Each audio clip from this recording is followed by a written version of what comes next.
An attic fan backdrafted a water heater. The house filled with 40 parts per million of carbon monoxide in a 7-minute test measured by field researchers. That's number 7 on this list. It's also the first thing a contractor offers you when you tell him your upstairs is hot. 7 attic moves, ranked by what they actually do to your house. 2 of them cost nothing but an afternoon and a dust mask.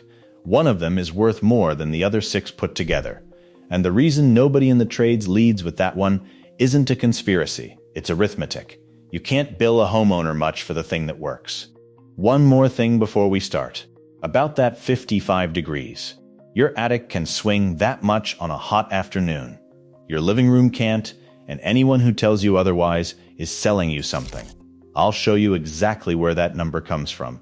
Because if I let you believe your bedroom drops 55 degrees, the retired HVAC guys in my comments would take me apart. And they'd be right to. Number 7. The powered attic fan. You've seen it. The mushroom cap on the back slope, or the fan bolted into the gable end. And the pitch sounds like common sense. The attic is hot, so pull the hot air out. Advanced Energy Corporation put these fans under test in real occupied houses. Every single house wasted energy. The fan pulled air out of the attic, sure, but the attic replaced that air by pulling it from inside your home. Through the recessed lights, through the attic hatch, through every gap where a pipe passes through your ceiling. You already paid to cool that air. The fan threw it into the attic. Then it gets worse. 2 of the tested homes developed combustion safety problems.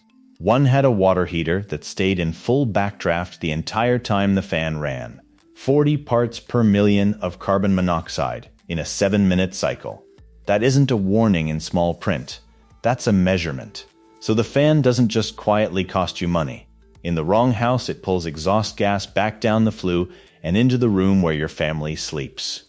Number 6. The solar version of that same fan. The Florida Solar Energy Center mounted photovoltaic attic fans on real roofs and monitored them. Attic air dropped about 22 degrees. Cooling use fell around 6%. That sounds respectable. But the payback ran past 20 years. Your shingles will need replacing before that fan breaks even. And the sunlight only fixes one problem. It pays the fan's electric bill. It doesn't change the physics. A solar fan still depressurizes your house. It still reaches down through your ceiling for makeup air. The sun isn't paying for that part. Number 5. Radiant Barrier Paint. Oak Ridge National Laboratory ran coatings against actual foil. The liquid low emissivity coating cut heat flow by about 19%. The foil cut it by 33 to 50%. So the paint isn't a scam. It works. It just works about half as well as the product it's sold as a replacement for.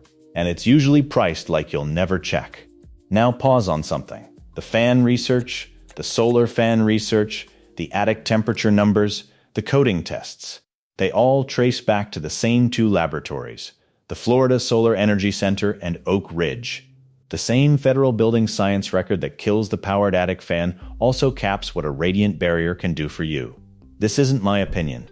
The industry has had this data for 30 years. If there's a fan spinning on your roof right now, drop it in the comments. I'll be in there. Number 4. Venting an attic that was never meant to be vented.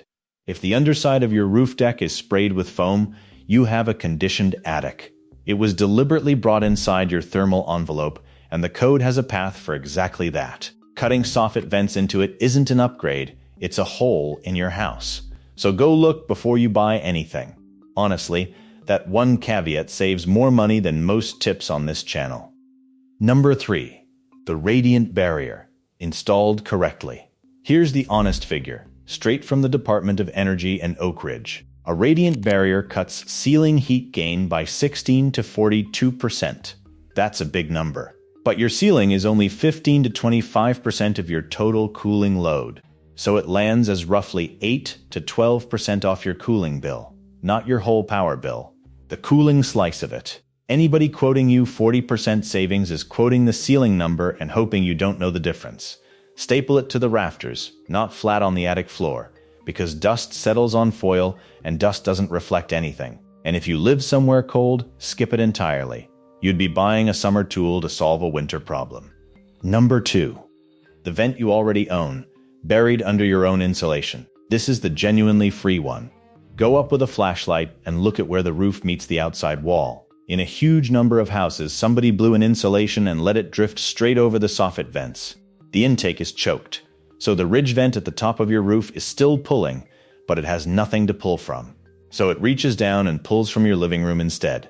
Clearing that costs you a Saturday in your hands. That's the whole invoice. But I'm not going to pretend it stays clear on its own. Keeping it open means baffles, and baffles cost money. I'd rather tell you that than sell you a fantasy. And this is where that 55 degrees actually lives. The Florida Solar Energy Center measured real attics at summer design conditions. A dark, shingled attic with choked venting ran as high as 134 degrees. A reflective roof on the same kind of day sat at or below the outdoor air temperature. That spread is real, and it's enormous. But it's attic air. It is not your bedroom, and I won't tell you it is. Number 1. Air seal the ceiling plane. This is the one, and it's the one almost nobody quotes you for, because it's slow, dirty labor with nothing shiny to photograph on the invoice. Your ceiling isn't really a wall, it's the top of a chimney. Warm air rises, finds every hole you never sealed, and leaves. And as it leaves, it drags outside air in behind it. So here are the numbers. One air sealing study looked at the top plate. That's the seam where your wall framing meets the attic. It leaked up to 1.6 air changes an hour by itself. The single largest contributor they measured anywhere. Every recessed can light averaged around 9 cubic feet a minute of leakage. And the Environmental Protection Agency puts total air leakage at 25 to 40% of everything you spend heating and cooling.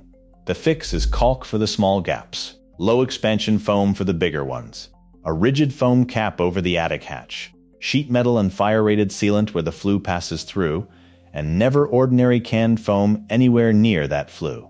Materials run somewhere around $100 to $300, and Joseph Listeberek, the building scientist who wrote the Department of Energy's own attic air sealing guide, is blunt about everything else. Once the ceiling is airtight and the insulation is deep, the vents barely matter.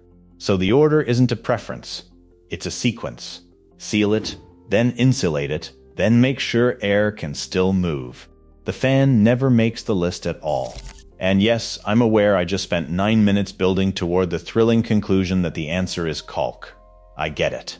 But the man quoting you $1,100 for an attic fan is selling the version that photographs well, not the version that works. You don't need to become a building scientist. You need a flashlight, and you need to go look at where your roof meets your wall. YouTube thinks you'll like this next video, so click it. And if you made it to the end, subscribe.